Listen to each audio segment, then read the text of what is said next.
Estamos estudiando la palabra, estamos estudiando Malaquías. Hoy día es Semana Santa, estábamos también celebrando muerte y resurrección de Cristo, y justo el texto que toca hoy día habla referente a la venida de Cristo, referente a la primera y la segunda venida de Cristo, y que es Malaquías capítulo 3, en realidad parte del capítulo 2, versículo 17. Les recuerdo que Malaquías es un discurso de amonestación que Dios le da al pueblo por medio de Malaquías, donde Él los amonesta algo y el pueblo se defiende, dice, ¿nosotros cuándo? Y después el Señor da el argumento. Primero Él les dice, yo los amo, y ellos decían, ¿a dónde nos ama? Y Él indica hacia la elección, Él dice, porque los escogí. Después Él dice, ustedes no tienen temor reverente de mí. Y ellos dicen, ¿cuándo hemos mostrado eso? Y Él dice, porque ustedes me dan las obras. Después de eso, y lo estuvimos también leyendo la semana pasada, el Señor amonesta a la infidelidad del pueblo, la infidelidad entre ellos, la infidelidad matrimonial y cómo se tratan los unos con los otros. Eso lo estuvimos viendo la semana pasada y hoy día nos toca la cuarta amonestación en ese sentido y es la que sigue. Vamos al capítulo 2, versículo 17.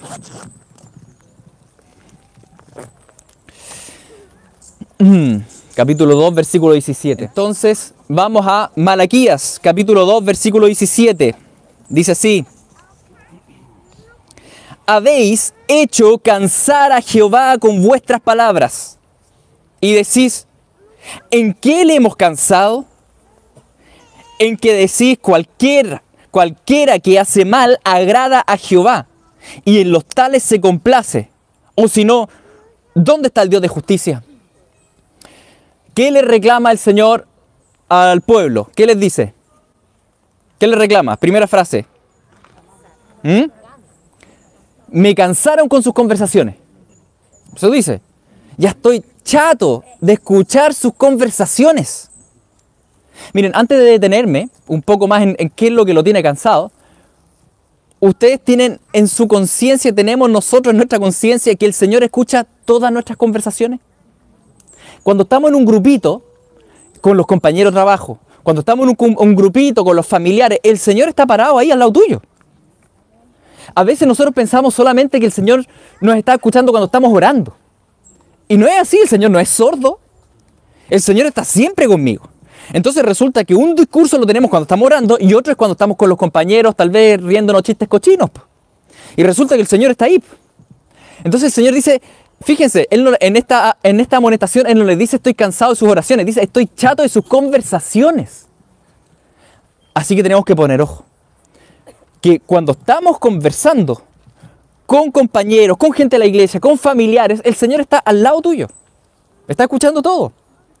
Entonces tú vienes acá, lo alabamos y después estamos afuera y no lo alabamos para nada. Po. Y en este caso, ¿qué conversaciones lo tienen cansado? Porque ellos dicen, ¿cuándo? ¿Qué conversación? Y el Señor dice esto. En que ustedes dicen, cualquiera que hace mal agrada a Jehová y los tales se complace. O si no, ¿dónde está el Dios de justicia? Lo que ellos decían era, Dios no es justo. Cualquiera que hace mal, como que le gusta al Señor. ¿Cuál es el argumento? Aparentemente. El argumento del pueblo era este. Vemos a la gente que es mala y que les va bien. Y les va impeque. O sea, Dios se agrada de los malos. O sea, Dios es injusto. Dios es injusto. Esa era la conversación. No se lo decían en el templo. No se lo decían en la iglesia. Uno no viene para acá y dice, Señor, tú eres injusto. No le decimos eso. Pero en sus conversaciones, al empezar a decir, oye, que le va bien a este compadre y tan patán que es. Oye, mira, parece que a este le está yendo re bien con el narcotráfico, ¿eh? Oye, y mira a este otro. Parece que el Señor lo está apoyando. Y empezamos a hablar del mundo y de cómo a todo el mundo le está yendo bien, menos a mí, porque el Señor parece que favorece a todos, menos a mí, y el Señor está escuchando. Y está diciendo, ¿en serio tú piensas que soy injusto? O sea, no me lo dices en la oración, pero lo dices en tus conversaciones. Aquí el Señor amonesta al pueblo porque cuestionaban en sus conversaciones la justicia de Dios. Cosa que nosotros hacemos continuamente. Cuando empezamos a hablar y opinar respecto al mundo, respecto a los sucesos, y empieza a notarse un cuestionamiento de cómo Dios dirige el mundo. y de cómo Dios es soberano sobre todo. Y empezamos en nuestras conversaciones a dudar de eso. Y decimos, es que esto no debería ser así. Es que esto otro tampoco debiera ser así. Es que lo que tiene que pasar es, y empezamos a cuestionar y a cuestionar. Y el Señor dice, estoy chato. ¿Quién reina? Yo reino, dice el Señor. Yo reino. Entonces, el Señor dice, estoy hastiado. ¿Estoy hastiado de qué? De que piensen que soy un Dios injusto. Cuando el Señor es perfecto en santidad y en justicia. Y Dios no es sordo. Dios de hecho tiene emociones. Él creó las emociones.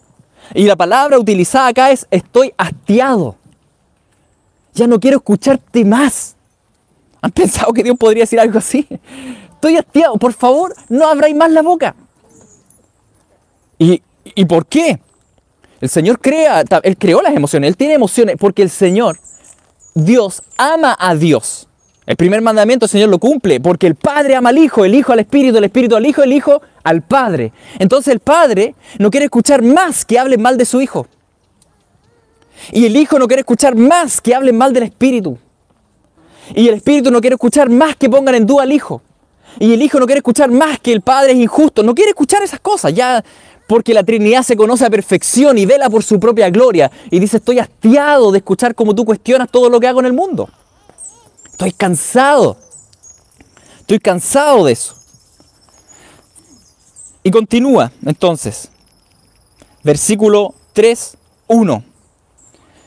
Y ahora el Señor va a responder. Entonces, el Señor le dice, estoy cansado de escucharlos. El pueblo dice, ¿por qué? Y él dice, porque ustedes creen que soy injusto. Y ahora él va a responder a eso. Al cuestionamiento sobre la justicia de Dios. Ya es el cuestionamiento en este texto. ¿Será Dios justo o no es justo? Y veamos cómo Dios responde. O primero paren un poco. ¿Cómo hubiesen contestado ustedes a eso? El pueblo dice, tú eres injusto. ¿Y ustedes qué hubiesen dicho? ¿Cómo responden si fuesen Dios? Veamos cómo responde el Señor. Responde de una manera bien enigmática. Capítulo 3, versículo 1. He aquí yo envío mi mensajero, el cual prepara el camino delante de mí, y vendrá súbitamente a su templo el Señor, a quien vosotros buscáis, y el ángel del pacto, a quien deseáis vosotros. He aquí viene, ha dicho Jehová de los ejércitos. ¿Raro o no raro? Es bien enigmático. Es un texto que por muchos siglos quedó oscuro, hasta que Cristo mismo nos iluminó respecto a este texto, porque resulta que Jesús lo cita, y lo cita en el Nuevo Testamento, pues en los Evangelios, y él cita lo siguiente, en Mateo 11, se los voy a leer, Mateo 11 del 10 al 11, dice, porque este es de quien está escrito, he aquí yo envío mi mensajero delante de tu faz, el cual preparará tu camino delante de ti. De cierto os digo, entre los que nacen de mujer no se ha levantado otro mayor que Juan el Bautista, pero el más pequeño en el reino de los cielos es mayor que él. Según Jesús, en este versículo 1, ¿quién es el mensajero que Dios profetizó que venía? Juan el Bautista. Y eso nos ayuda a la interpretación, porque resulta entonces que ese ángel del pacto que iba a venir, ¿quién es? Jesús. Jesús es el ángel del pacto. Ángel significa mensajero. Y el que trae el mensaje del pacto y de hecho llevó a cabo el pacto es Cristo. Que en el Antiguo Testamento muchas veces es mencionado como el ángel de Jehová, en las cristofanías, en las apariciones de Cristo. Entonces, vamos a leer el texto ahora entendiendo un poco más de los personajes. Dice, versículo 1, he aquí yo envío mi mensajero, es decir, Dios estaba profetizando 4 siglos antes que venía Juan el Bautista, el cual preparará el camino delante de mí. ¿Delante de quién? De Dios, de Cristo. Y vendrá súbitamente a su templo el Señor. ¿Quién iba a venir? Dios dijo, viene el Señor. Chuta, ¿cuándo? Nadie sabía. 4 siglos después llegó. A quien ustedes buscan. Y el ángel del pacto, a quien ustedes desean. El pueblo no sabía que deseaba a Cristo. Tenía muchos deseos el pueblo. Deseaba muchas cosas. Y el Señor dice, pero ¿sabes cuál es la cúspide de todo deseo en realidad? Tú deseas a Cristo. Cuando, por ejemplo, alguien está buscando una pareja porque se siente solo o sola, y está buscando porque quiere ser saciado y quiere estar con alguien y quiere ser acompañado y busca al príncipe azul o la princesa, en realidad el deseo que está detrás de ese deseo es el deseo por Cristo. Y por eso muchas veces las parejas van mal, porque desea a Cristo en el otro y no lo va a encontrar. Porque Jesucristo hay uno solo y no somos ninguno de nosotros.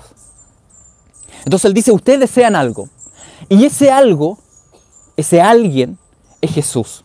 Y Él viene, dice. El ángel del pacto a quien ustedes desean, he aquí viene, ha dicho Jehová de los ejércitos. Me detengo aquí para reflexionar la respuesta. Entonces, repasemos. Dios le dice, estoy cansado de sus conversaciones. Ellos dicen, ¿por qué? Él dice, porque ustedes todo el rato hablan de que yo soy injusto. Ya van a ver, dice el Señor. Va a venir Juan el Bautista y Él va a preparar el camino y yo mismo voy a venir al templo. Jesucristo, Dios mismo se encarna y vive en medio de nosotros.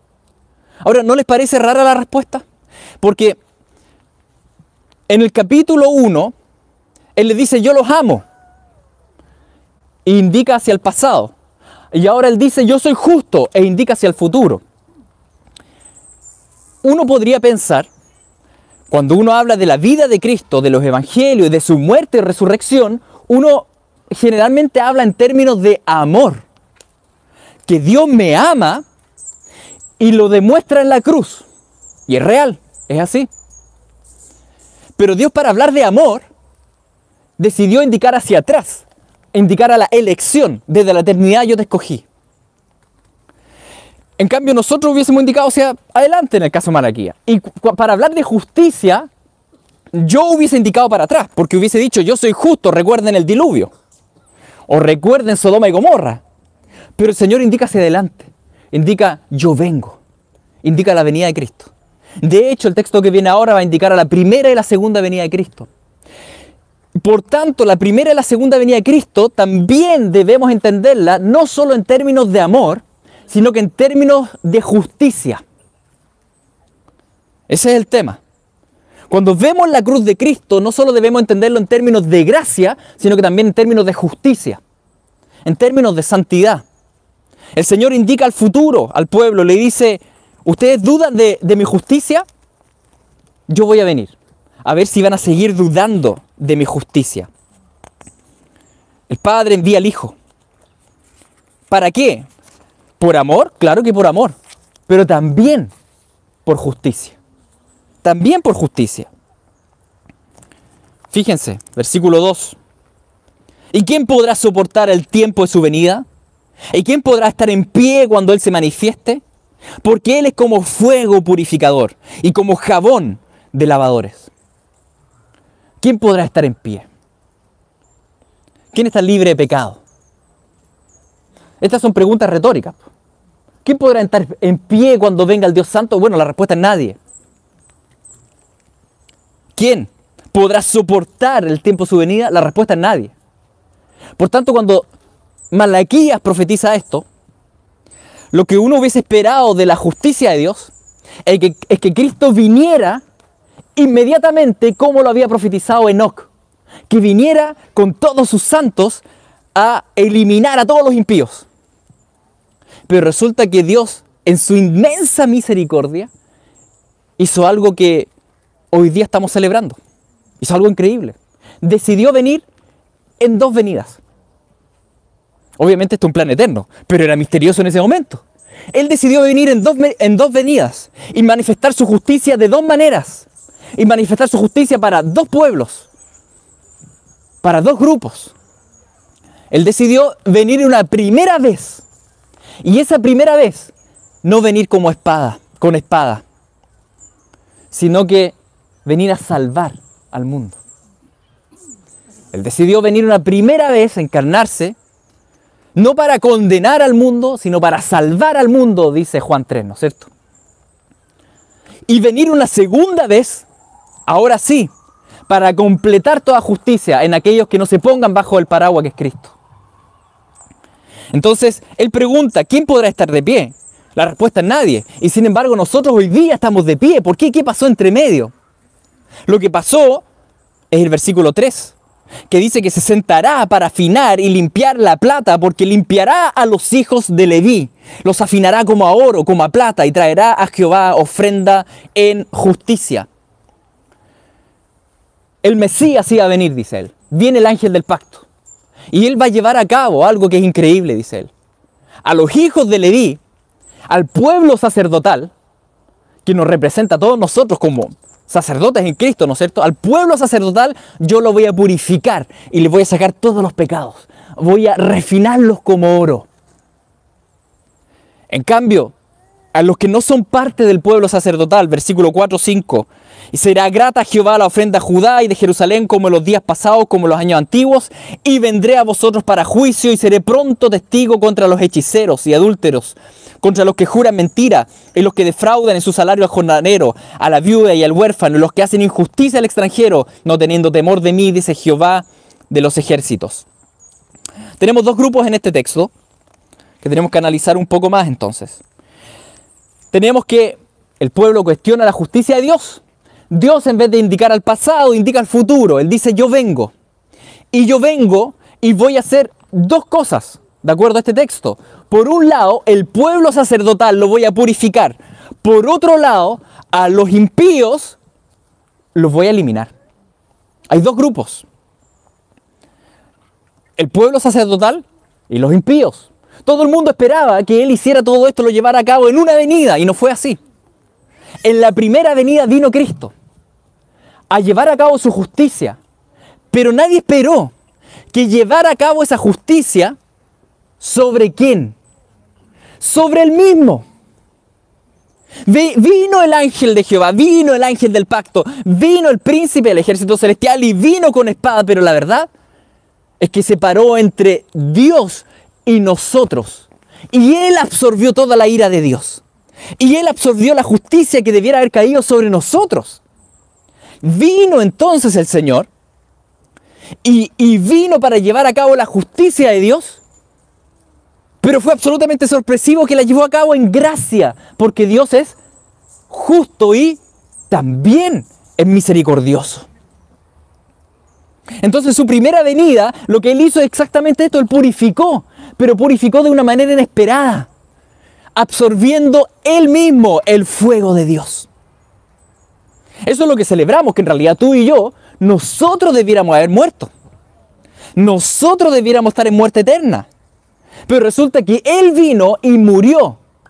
Y esa muestra de la muerte de cruz que Jesucristo sufrió es prueba absoluta no solo del amor de Dios, sino de la justicia de Dios.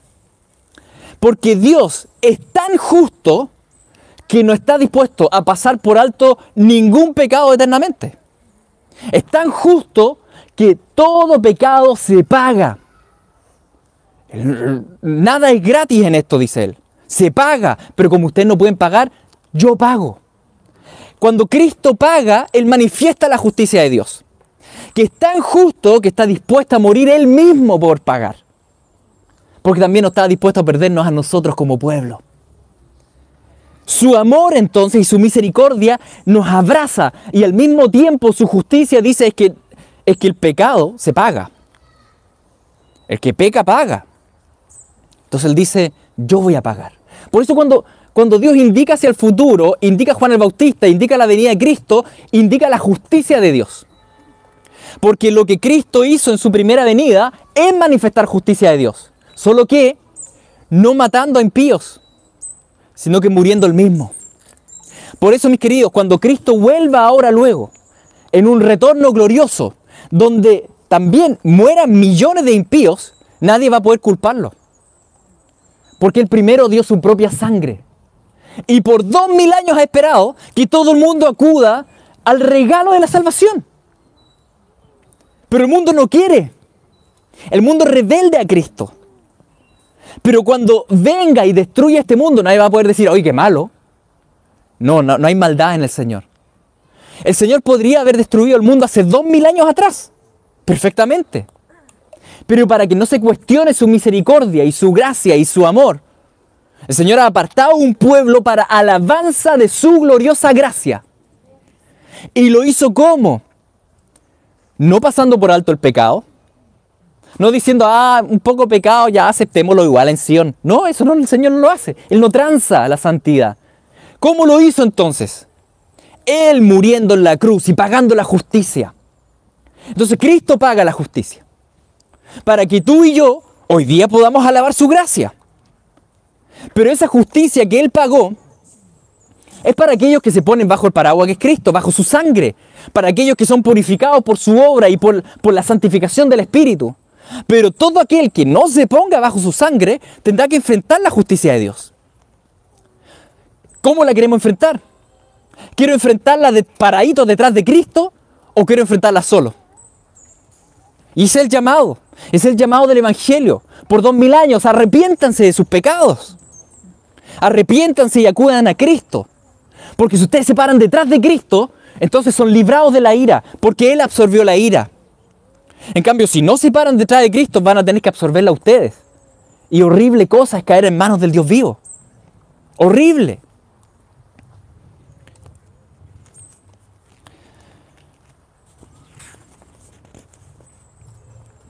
El Señor es bueno. El Señor es justo. El Señor es santo.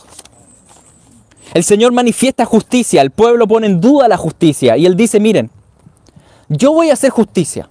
Ustedes creen que estoy prosperando al malo. Yo voy a destruir al malo.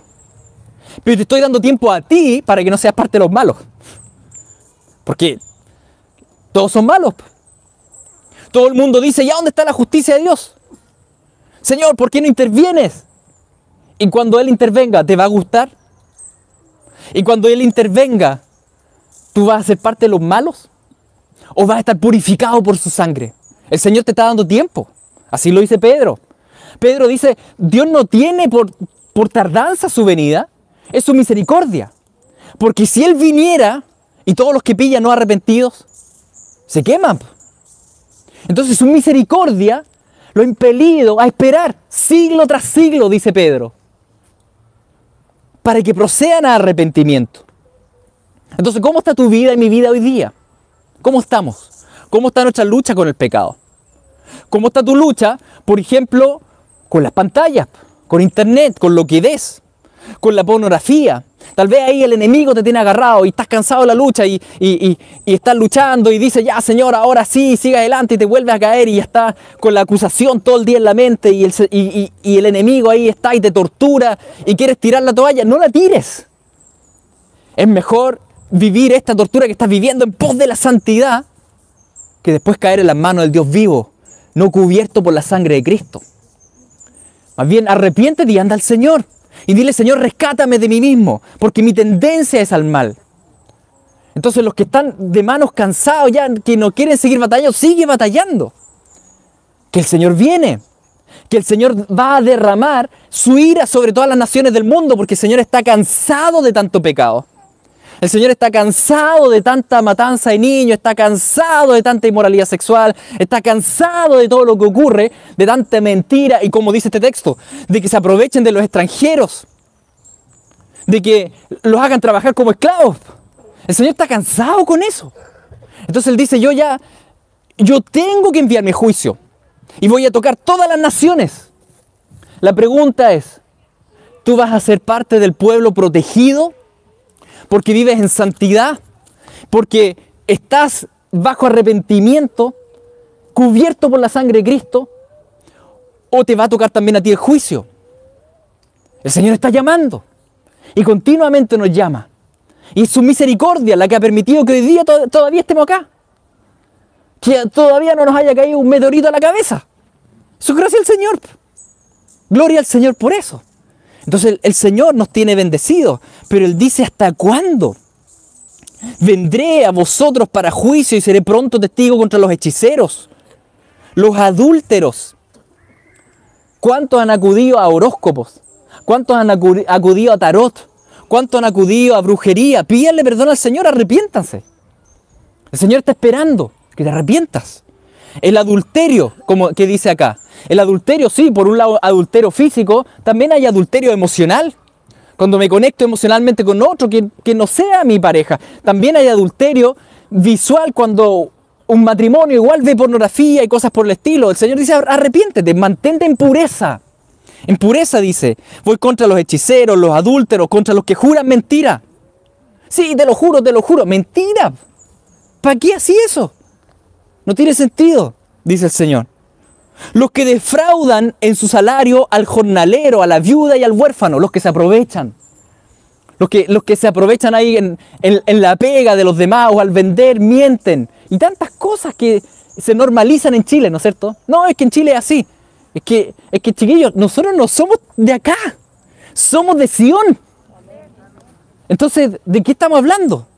El Señor dice, no, pues yo voy contra ellos. Y los que hacen injusticia al extranjero, no teniendo temor de mí, dice Jehová de los ejércitos. Y vuelve a un tema que ha sido crucial en este libro. ¿Tememos realmente al Señor?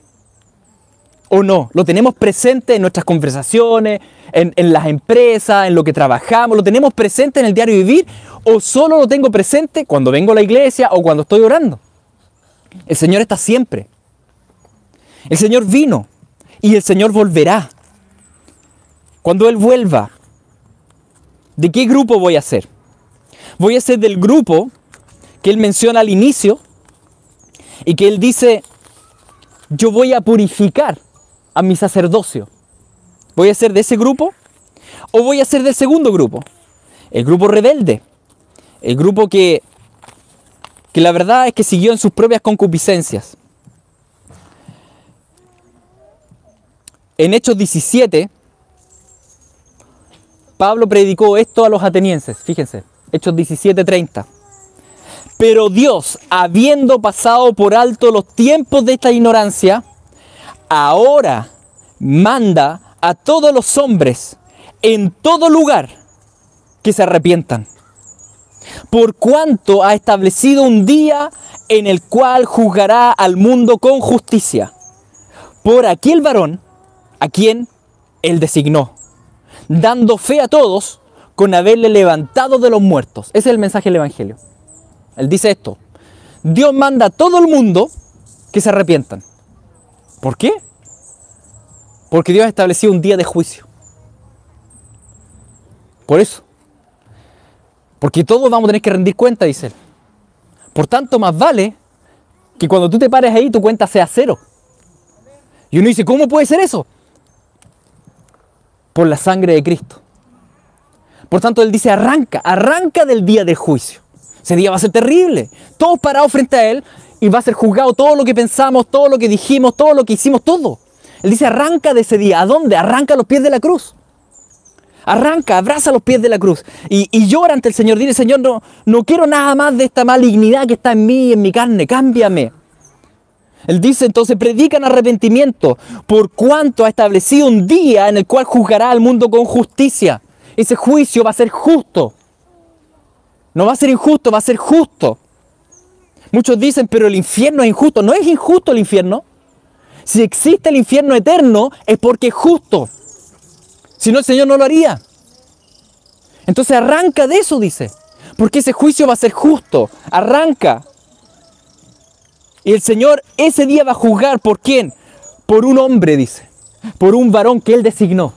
¿Por qué tiene que ser un hombre? Porque es alguien que nos representa, alguien que entiende, alguien que vivió esta vida y alguien que nunca pecó. Ese es Cristo. Y tenemos la prueba porque Dios lo resucitó. ¿Quién se va a sentar para juzgar a toda la humanidad? Un hombre. Uno que vivió ahí en el Medio Oriente hace 2000 años, en Nazaret. ¿Qué bueno puede salir de Nazaret? Bueno, el Rey de Reyes. El Rey de Reyes salió de ahí. Y Él se va a sentar en un trono. Y cada ser humano de cada tribu del mundo va a tener que rendir cuenta ahí. Más vale que cuando te sientes o te pares delante de ese rey, Él te vea y te diga, le diga al Padre al lado y le diga a los ángeles presentes, no, a Él le conozco, él es de los míos. Yo ya pagué por Él. Siguiente, por favor. Más vale que diga eso. Que nos reconozca delante del Padre y sus ángeles. En cambio, qué terrible va a ser para aquellos que se paren delante de Él y Él diga, no lo conozco. A ver, veamos qué hizo. A ver, veamos qué dijo. A ver, veamos cómo llevó su vida. Y sea echado al lago de fuego. Arranca, dice el Señor. Arrepiéntanse. Y eso es lo que celebramos en Semana Santa, que de hecho podemos arrancar. Porque si Cristo no hubiese venido en su primera venida, no habría dónde arrancar. No habría dónde ir. ¿Dónde podemos escapar del Señor que lo ve todo? Pero el Señor nos proveyó un arca. El Señor nos proveyó una salida, nos proveyó a alguien que nos puede abrazar, y ese es Cristo crucificado. Y a Él corremos para que Él nos abrace. Mis queridos, en Chile hemos vivido muchas injusticias, muchos temas, y muchos dicen, bueno, pero si todos lo hacen, no caigas en eso. No caigas en eso. Muchos disfrutando de mercancías robadas, ¿no es cierto? De tantos saqueos que hubo. No, no pasa nada. Oigan, ustedes no roben. No roben. ¿Por qué no? Porque el Señor lo está viendo. Van a tener que rendir cuenta por cada galleta robada que se comieron. Entonces, ¿para qué van a robar? Mejor paguen. Es más barato pagar la galleta que robarla y comerla. Eso te va a salir muy caro. Entonces, el mundo, ¿qué dice? No, no da lo mismo. Se mofan con sus mercancías robadas, disfrutan de los placeres del mundo que no llevan a nada. Sin embargo, Dios va a sostener a su pueblo escogido. Su posesión más preciada, igual a la posesión más preciada. Los que hoy día lloran, pero son bienaventurados, porque ellos van a recibir consolación. Queridos, hoy día en Semana Santa, eres parte del primer pueblo, su posesión adquirida, el pueblo sacerdotal que vive en santidad y todos los días acude en arrepentimiento para ser limpio, o eres parte del pueblo rebelde, que dice, no, no estoy ni ahí, yo me voy a parar solo ante el trono de Dios. Espero que no seas parte de ellos. Espero que no. Debemos ir al Señor, mis queridos. El Señor ve nuestras dificultades. Él conoce todo lo que estás viviendo. Él conoce todo. Él conoce todo lo que está pasando en tu corazón. Él conoce tus sufrimientos. Y el Señor te dice, persevera, ten ánimo. Sigue adelante. Él conoce todo. Nada se escapa ante su luz. Las tinieblas no soportan su luz admirable. Él lo ve todo. Él ve todo, incluso el corazón del maligno. Él lo ve todo. Ante Él está todo desnudo. Debemos ir al Señor. Este es un tiempo, mis queridos, de arrepentimiento. Y tal vez Él está probando tu corazón. Durante estos años Él ha estado probando nuestras idolatrías. Qué tanto le amamos a Él y qué tanto amamos las cosas de este mundo. Y eso han ido aflorando muchas cosas en nuestro corazón. Que este sea un tiempo de purificarnos. Yo sé que muchas veces en la vida ustedes se sienten solos porque el mundo está mal. Entonces ustedes en la familia se sienten solos y en el trabajo se sienten solos y con los compañeros de colegio se sienten solos y con todo el mundo ustedes dicen somos un bicho raro. Pero el Señor dice, ustedes no son un bicho raro, son mis preciosos hijos, mis primicias. Perseveren en santidad, perseveren. Sigan buscando al Señor. Sigan arrepintiéndose, sigan haciendo lo que ustedes saben que hay que hacer. Porque el tiempo está cercano. El tiempo está cercano. Por esto digo, hermanos, el tiempo es corto. Resta pues que los que tienen esposa sean como si no la tuviesen, los que lloran como si no llorasen, los que se alegran como si no se alegrasen, los que compran como si no poseyesen, y los que disfrutan de este mundo como si no lo disfrutasen, porque la apariencia de este mundo se pasa. 1 Corintios 7. La apariencia de este mundo va a pasar. Debemos vivir en este tiempo como si realmente este fuera el último año de nuestra vida. Tal cual, como si fuera el último. Persevera en la lectura bíblica. Ponte al día en la lectura. No te apartes a diestra ni siniestra de la palabra del Señor. Busca de Él todos los días. Y que el Señor te guíe. Entonces, mis queridos, en este día, ahora que vamos a celebrar juntos la Cena del Señor, ¿qué pasa en este día? Nosotros estamos celebrando hoy también, no solo el amor de Dios, sino que la justicia de Dios. Cuando el pueblo en la época de Malaquías puso en duda la justicia de Dios, Dios indicó a la venida de Cristo, a su primera venida y a su segunda venida. Y hoy día nosotros que estamos entre las dos venidas hacemos lo mismo.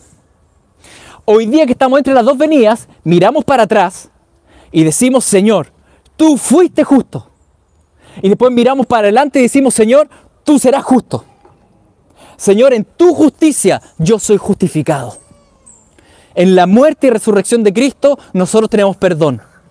Y gracias a esa muerte y resurrección, el Señor nos libra de la ira venidera. Por tanto, cuando tomemos juntos la cena del Señor, recordemos que ese pan en la carne partida de Cristo y ese vino nos recuerda su sangre. Esa sangre que fue derramada y debiera haber sido mi sangre, no la de Él. Entonces tomemos juntos esta cena, vamos a repartir los elementos. Hace mucho tiempo no hemos podido tener Santa Cena juntos. Estamos muy contentos de hoy día poder llevar a cabo esta cena del Señor. Vamos a ir repartiendo todos los elementos. Mientras repartamos los elementos, les pido que nos esperemos. Parte crucial de la cena del Señor es estar juntos e ingerir juntos los elementos porque somos un solo cuerpo. Así que mientras reparten los elementos, yo voy a orar ahora. Y vamos a hacer una oración de arrepentimiento. Tal vez usted está acá y dice que no soy digno de tomar esta cena. Y tiene toda la razón, no somos dignos. Entonces, ¿qué hacemos? Le pedimos perdón al Señor y que con su sangre nos limpie, porque su sangre nos hace dignos.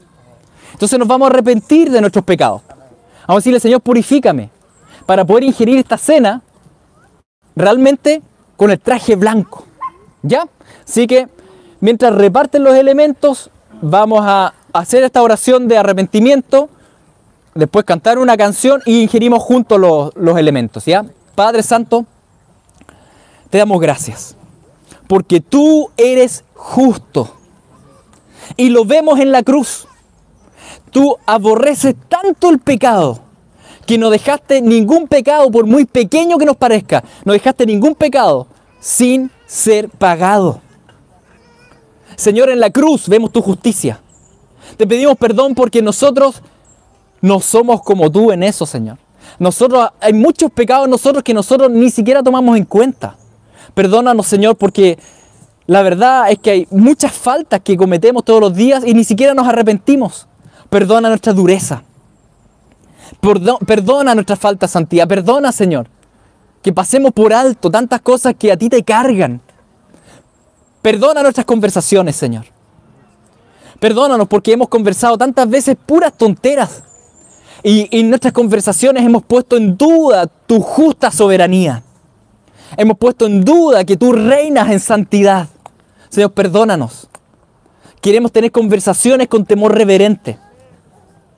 Señor, limpia nuestro corazón. Perdónanos, Señor, por las hechicerías y los adulterios y el aprovechamiento, Señor, económico, por los engaños y las mentiras. Perdónanos, Señor. Límpianos. Sabemos que sería justo que tu ira caiga sobre nosotros, pero te damos gracias por tu misericordia y por eso hoy día corremos a tu cruz. Corremos a tu cruz, Señor, sabiendo que a los pies de tu cruz hallamos, Señor, limpieza y perdón.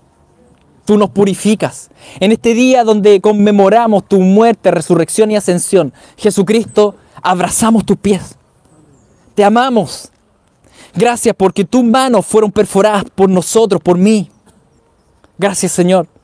Y gracias porque tú fuiste levantado de entre los muertos como muestra por parte del Padre de que tú eres el juez designado para juzgar con justicia a las naciones. Señor, te damos gracias por tus bondades. En este día te alabamos. En el nombre de Jesús. Amén.